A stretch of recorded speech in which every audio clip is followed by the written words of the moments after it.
7 January 1943. New York.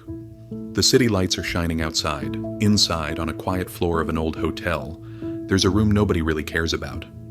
3327. The door is closed. There's been no sound from inside for days.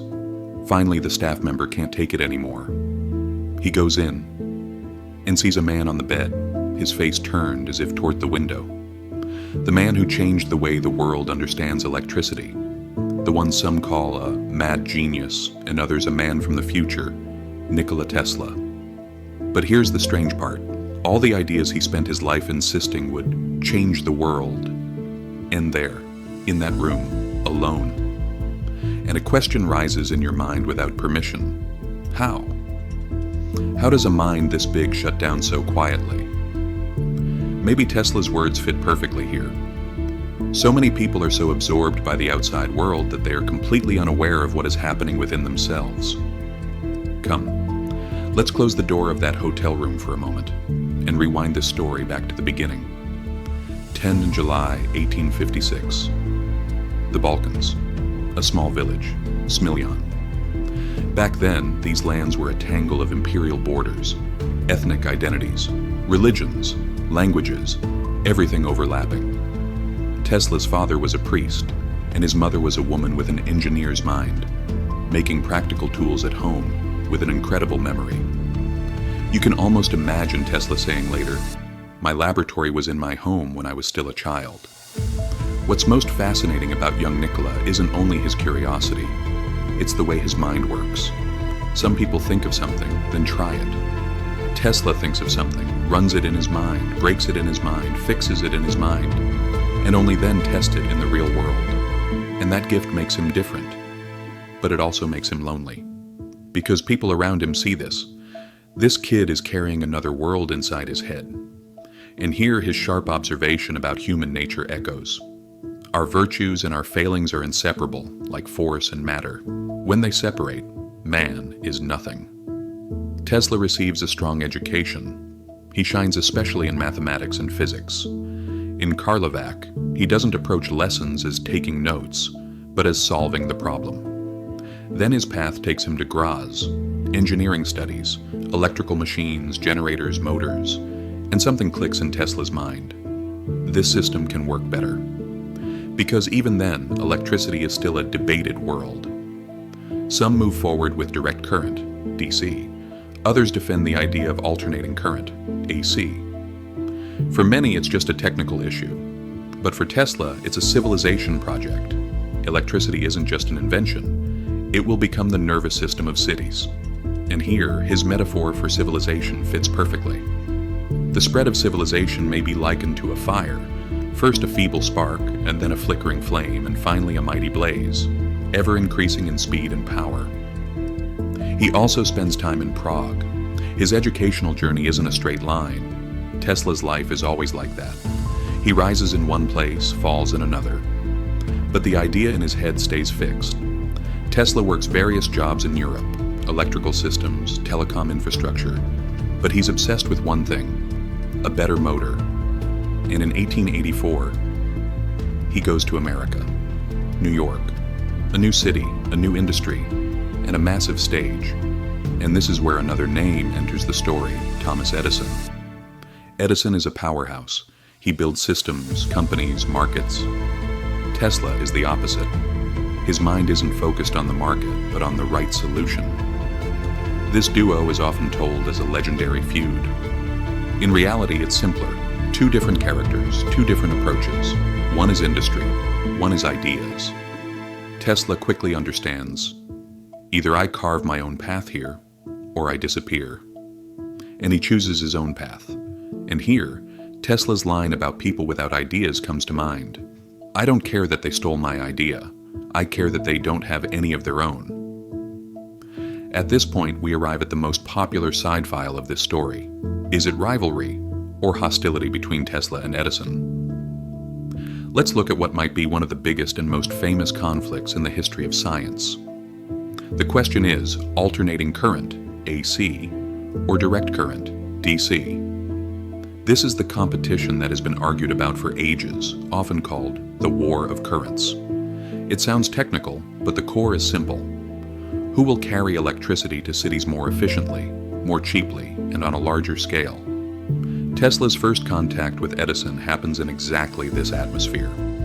He arrives in New York as a young scientist and works in Edison's company. Dynamos, generators, the kitchen of the system. Tesla learns it from the inside. Then things get messy. Months of development work, promises, disappointment. In popular stories, it's even said Edison brushed things off with something like, "It was a joke." Either way, Tesla's conclusion is the same. I'm not doing it this way. Once Tesla goes his own way, the second act of the rivalry begins.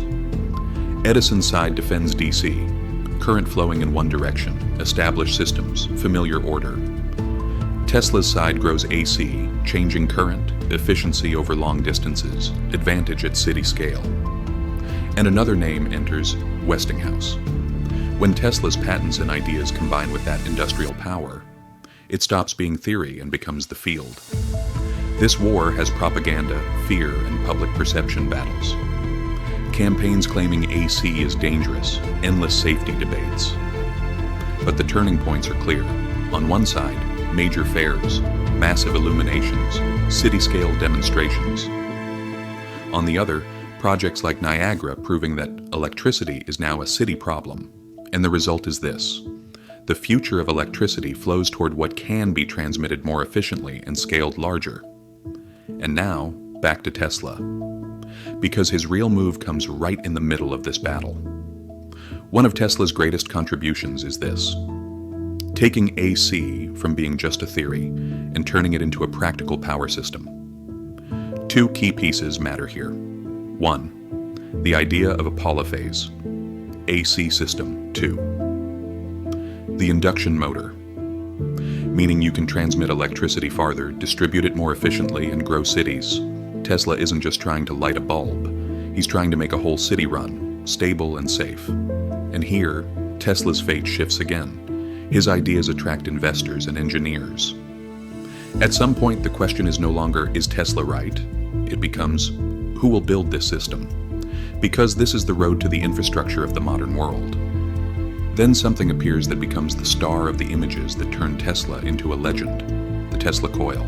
Sparks, high voltage, crackling sound. You watch it and think, is this man making weather inside a laboratory? But this isn't a trick for show. Tesla is testing resonance, high frequency, and energy transfer. And here, one of the best lines describing how science works comes in. The scientist does not aim at an immediate result. He does not expect that his advanced ideas will be readily taken up. His work is like that of the planter. He lives, labors, and hopes. So, under those sparks lies this idea. If I can control energy, I can move it in different ways. And that takes us to his next great dream. And now, we come to one of the most painful breaking points in Tesla's life. 1895, New York.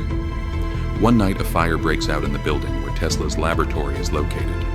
The flames rise, smoke fills everything. And what is piled up in that lab isn't just equipment. Years of notes, models, experimental setups, pieces of a half-built future. When the fire ends, what remains is this: ash, soot, and silence. It's said Tesla spoke then. I'm not in a condition to speak. What can I say?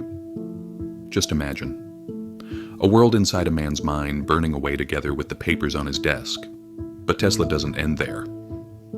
He gets up from the ashes and returns to the same thing. Trying, building, starting again. And maybe that's exactly why the next stop is even crazier. Colorado Springs. In 1899, Tesla goes to Colorado Springs, and he runs experiments that truly look like science fiction. Tesla's question is communication, maybe even energy transfer, possible without wires? Today we have Wi-Fi, radio, Bluetooth. But back then, even thinking about this was considered too far. Tesla doesn't only want to generate electricity. He wants to send electricity and information across the world itself. Here, the sentence that best summarizes his mindset arrives. What one man calls God, another calls the laws of physics. These experiments make him think, I can scale this with a tower. And that takes us to one of the most dramatic projects in this story. Tesla launches a massive project, Wardenclyffe Tower. The vision is enormous: global wireless communication, maybe even wireless energy. But there's a problem. Projects like this don't run on intelligence alone, they run on money. Investors say, amazing, at first. Then they ask, when does it make profit? Tesla's answers often sound like, the world will change. And here's the tragedy. Sometimes being right isn't enough.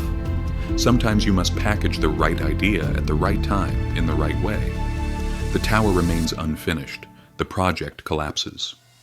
It's one of the major turning points in Tesla's life, because from that moment on, Tesla isn't at the center of industry anymore. He's at its edge. Tesla lives in New York hotels. He keeps producing ideas. Sometimes he makes big statements to newspapers. Some claims are seen as exaggerated, some are misunderstood, some turn into myths. And slowly, Tesla is viewed less as the inventor of his era, and more as the man his era couldn't understand. But remember, so many things in our daily lives stand on paths he opened. When he looks at the dark side of humanity, his warning stays with you. So long as men continue to perpetrate savage acts such as killing one another, there can be no progress. And then that famous line, harsh, unforgettable. If your hatred could be turned into electricity, it would light up the whole world. Now, we return to that hotel again. 7th of January, 1943, room 3327. Silence, the end of an era. And the question that sits heavy in your chest, how did a mind this big end like this? Maybe the answer is Tesla loved the future, but he didn't love the games of the present. Reducing Tesla to the man who made sparks would be unfair. His real legacy is this: expanding the idea of efficient city-scale electricity distribution, developing crucial solutions in motors and power systems, speaking the dream of wireless communication technology far too early, turning science into a stage, giving people the feeling of the future. And maybe most importantly, Tesla reminds us, sometimes the people who change their era can't live comfortably inside it. And the clearest line describing the work he left for the future is this: the scientist does not aim at an immediate result. His work is a foundation for future generations. Now I'm asking you, which side of Tesla is more impressive to you? Making modern cities possible with AC, or imagining a wireless world before anyone else? Write in the comments, AC or wireless. Pastory never runs out of true stories that feel like movies. Don't forget to subscribe, like the video, turn on notifications. Because in the next story you'll say again, how is this even possible?